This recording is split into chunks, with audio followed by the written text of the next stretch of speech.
Welcome back to Land Matters, the podcast of the Lincoln Institute of Land Policy. I'm your host, Anthony Flynn. The telltale signs of climate change just keep piling up. Severe weather, drought, fires, flooding, bringing more and more urgency to the big task confronting the planet right now, and that's doing something about it. There are many solutions, starting with a massive transition to renewable energy and away from fossil fuels, and different approaches in different sectors, such as conserving more natural land to soak up carbon. Our guest for this episode of Land Matters offers a word of caution that we should think long and hard when we try to intervene with Mother Nature. Elizabeth Kolbert is a staff writer at The New Yorker and author most recently of Under a White Sky, The Nature of the Future, which takes a look at various attempts to control or fix nature, from invasive species to struggling coral reefs, and how some proposals to slow down climate change, one is to blast reflective material into the sky to essentially block the sun. That's why the book is called Under a White Sky, by the way, that sort of intervention might come back to haunt us. What this era is really about, she says, is a coupling of human and natural systems, and that's bringing the planet into some new territory. Elizabeth Kolbert is a veteran chronicler of climate change and these perilous times. She's also author of Field Notes from a Catastrophe, Man, Nature, and Climate Change, and The Sixth Extinction, for which she won the Pulitzer Prize. She's won 2 National Magazine Awards and the Blake Dodd Prize from the American Academy of Arts and Letters. She is joining from Williamstown, Massachusetts. Elizabeth, thank you for this conversation at Land Matters. Thanks for having me. Well, your book is fascinating and frightening, and we're going to talk about this business of interventions with nature in a minute. But first, may we hear your assessment of how the world is confronting the climate crisis at this point in time? We've had a big global summit, some new pledges to clamp down on methane emissions and deforestation. How's the world doing chipping away at this problem? Not too well. I think that's a generous assessment. How's that? I mean, if you follow the numbers, and the numbers are bad, I think after dropping significantly during the worst of COVID, emissions are back up. And, deforestation, it was actually a pretty bad year for deforestation in the Amazon. So talk is cheap, as they say. If these pledges that were made at COP26 are actually realized, that is significant. It's not a solution. It's an improvement on business as usual, which is quite terrible. But we've seen pledges made in the past that unfortunately don't pan out. So I'm not entirely confident that these will be realized. Did you pick up on any sense of change in the culture? I know this is a hard thing to try to characterize, but it just seemed like there was some greater awareness. And I attribute that to the severe weather and the other things that are right in front of our faces, but also to the literature, the data, some of the visual data that's available now showing the Arctic or Antarctica. Just seems like seeing that kind of thing might make more people say, hey, we got to call someone. We've got to take action.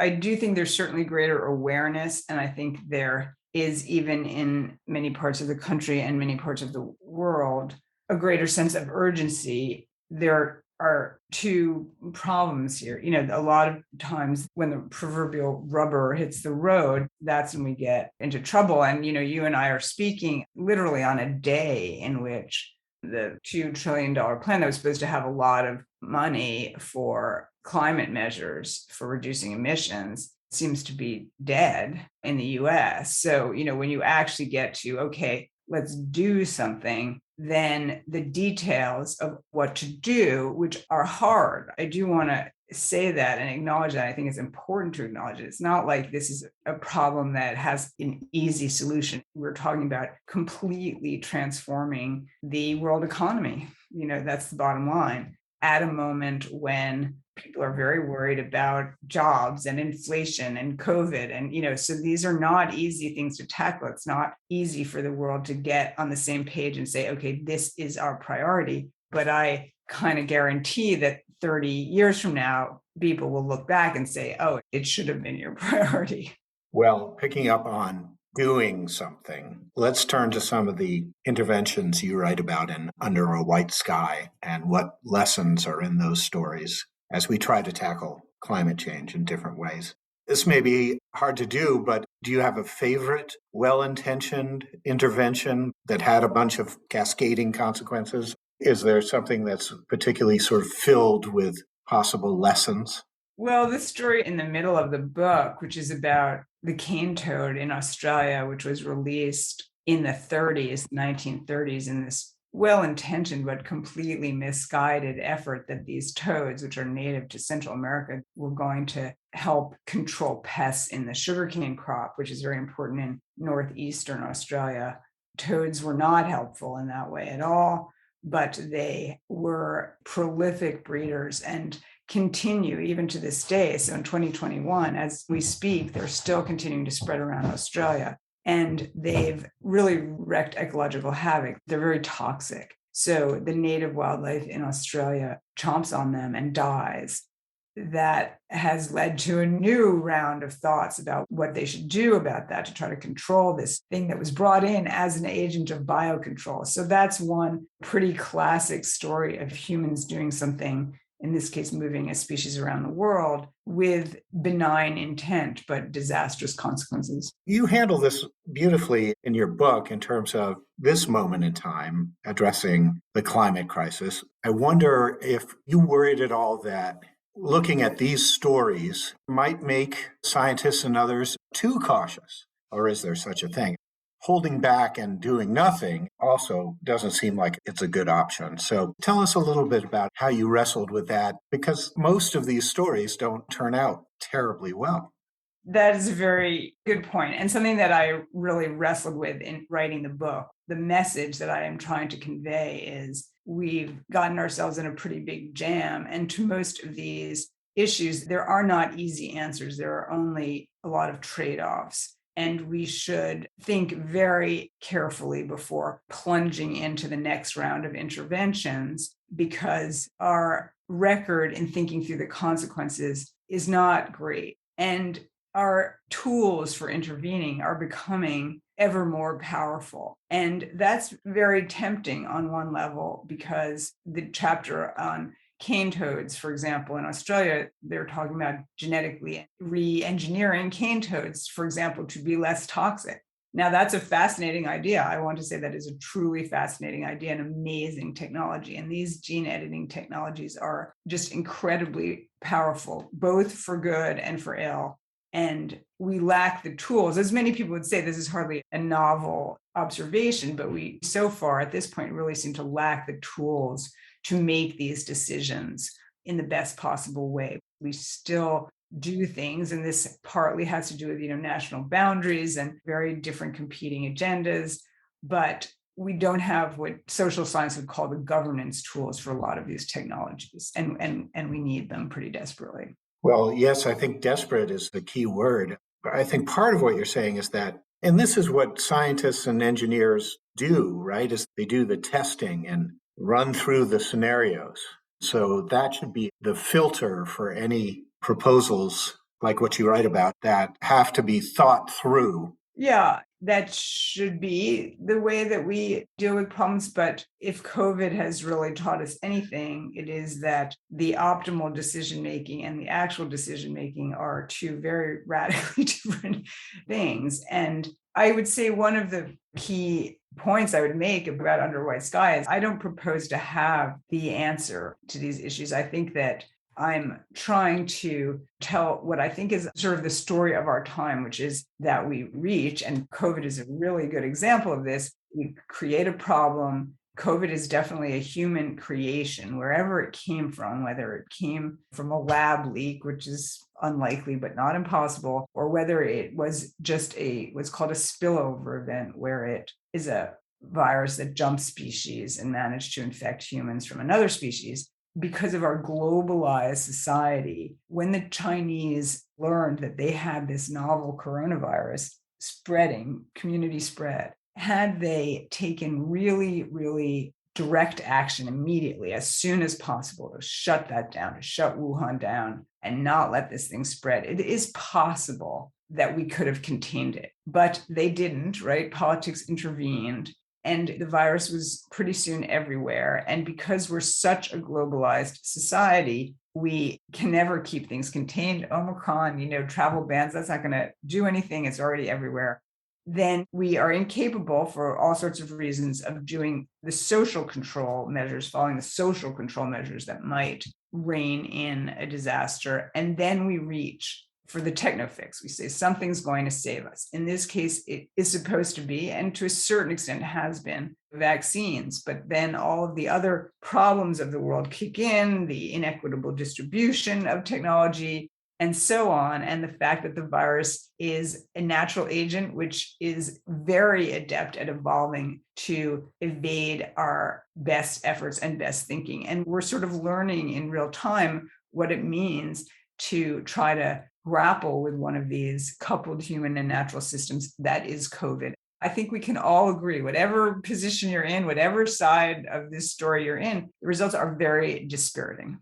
Can we turn for a second to land? Because after all, this is Land Matters and land is our thing. What positive outcomes do you see, first of all, in really zeroing in on preventing further land deforestation and then expanding land conservation and other ways to manage land and land use, both for mitigation and adaptation?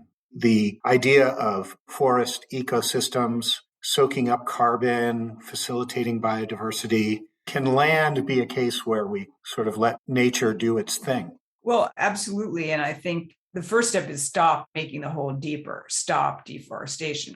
It couldn't really be simpler. You and I, discussed that earlier. The pledge to halt deforestation. That seems an absolute no-brainer. But that being said, it's extremely difficult. You have a growing global population, you have growing global demand. A country like Brazil, a country like Indonesia, their basic way of thinking, well, you deforested all of Europe, you deforested all of America, why shouldn't we? And that is hard to argue with on it to a certain extent, but there are very few measures, steps that we could take that would, I think, once again, be an absolute win. Stopping deforestation would be that. So let's start with that. Now, then you get into questions of, and I do take this up in the book to a certain extent, people looking at ways to use land, as it were, to soak up carbon. And just as a carbon sink, just letting a forest regrow, that would be great. I'm all for that. But it's a slow process. It doesn't really get us to where we need to go in terms of carbon removal.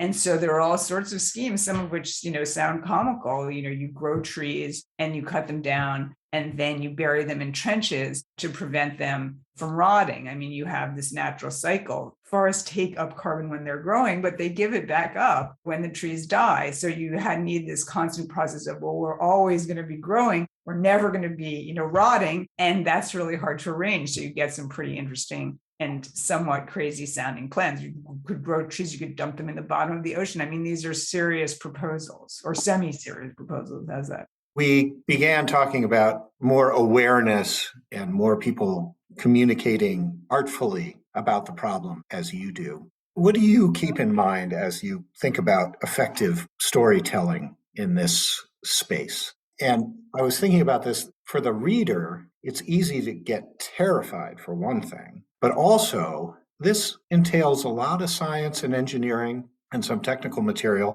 I was so pleased you had the audacity in the first pages of the book to refer to combined sewer overflows. That's catnip for someone like me, but others maybe not so much. How do you match up your storytelling techniques with people's willingness or appetite to get their minds around such a gigantic challenge? Well, as you know from your own work, it's not easy. And I don't think there's an answer. I'm always looking for stories that are somewhat surprising. When I started out in this beat, as it were, which is a long time ago, unfortunately, I wrote a series on climate change for the New Yorker that appeared in 2005. So we're going on 17 years. You could lay out the story. This is the story of climate change. And it was news to people. It no longer is. So it's like, oh, another story that polar bears. And that fatigue is journalistic nightmare, really, because this story, climate change, is a very difficult story from a narration point of view. It's sort of everything. It's nothing where the tornadoes, the recent tornadoes, or those climate change or not. That kind of attribution is very difficult in real time, but it will always be with us. Climate change will always be with us. These stories are not going away. They're just getting worse. But the question of whether people tune out, like I've heard that before, tell me something new, is a serious problem, I think, both for journalists, but much more profoundly for the world, because people are like, wake me up when it's over. And by that point, wow, things are really pretty ugly. But in my own journalism, I do try to look for stories that sort of catch you a little bit unaware. I do want to say there's a lot of great journalism being done on climate change, but that is a big challenge. And in Under a White Sky, one of the techniques I use, for better or worse, I suppose, is a lot of these stories, they're supposed to be kind of comic. So it's sort of a Black comedy. Now, whether that's the right genre or not, people can certainly argue about that, but that was the thought that I had going into it. And a little bit of science fiction appeal too, is there? Yeah, and I think, we're seeing a lot of sci-fi in this space. Kim Stanley Robinson's Ministry for the Future came out right around the time that Under White Sky came out. We were on a bunch of podcasts together, Stan and I, and that book begins with this episode of geoengineering, the technique that you alluded to earlier of putting reflective particles in the stratosphere to dim the sun. There's a new Neil Stephenson book called Termination Shock, which I have not read yet. I confess, but is also about geoengineering. So I think you're going to see much more and more sci-fi in this space. Yeah. Elizabeth Kolbert, thank you for having this conversation at Land Matters. Thanks for having me. Elizabeth Kolbert is a staff writer at The New Yorker and author, most recently, of Under a White Sky, The Nature of the Future. Climate change and land's role in both reducing emissions and adapting to new realities is a big focus for the Lincoln Institute, which is celebrating its 75th anniversary. We started as the Lincoln Foundation in 1946. And you can learn more about our work in land, water, and climate by going to our website, lincolninst.edu, and navigating to our work. Also follow us on Twitter. The handle is @landpolicy. And that is it for this episode of the Land Matters podcast. I'm your host, Anthony Flint. I hope you'll rate, review, subscribe, and recommend this show to anyone interested in climate solutions and all the issues we talked about on this show. Until next time, thanks for listening.